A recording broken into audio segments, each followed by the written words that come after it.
काय त्याची मत? उर्दू भाषा मला असं वाटतं की आपण भारतामध्ये राहणाऱ्याला प्रत्येकाला सगळ्या भाषांचं नॉलेज आलं पाहिजे.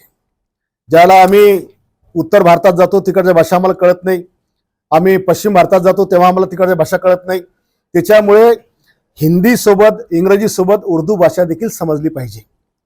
आता काही लोक माझ्या या स्टेटमेंट टीका करतील की मग आम्हाला आणखीन मस्जिद नमाज पढायला शिकवता का आम्हाला आणखीन काही करायला शिकवता का. याचा अर्थ गैरअर्थ काढू नये. संभाजी महाराजांना 16 भाषा यायच्या, मग त्यांना 16 भाषा त्यांनी अभ्यास काय केला? त्यांना माहिती त्यांना जगात लढायचं, सगळी भाषा आली पाहिजे. शिवाजी महाराजांना सगळ्या भाषा यायच्या, का शिकले ते भाषा? सगळ्या भाषा. संभाजीराजे का सगळ्या भाषा शिकले? जिजाऊ साहेब, येसुराणी, महाराणी का सगळ्या भाषा शिकले? त्यांना जगाच्या सगळ्या भाषा त्यांना पाहिजे होत्या. आणि उर्दू भाषा एवढ्या करता पाहिजे की ज्या वेळेला आतंकवाद्यांचे मेसेज पडतात ते आपल्या लोकांना वाचता येत नाही, आणि त्याच्याकरता उर्दू ज्ञान आवश्यक 100% असायला पाहिजे.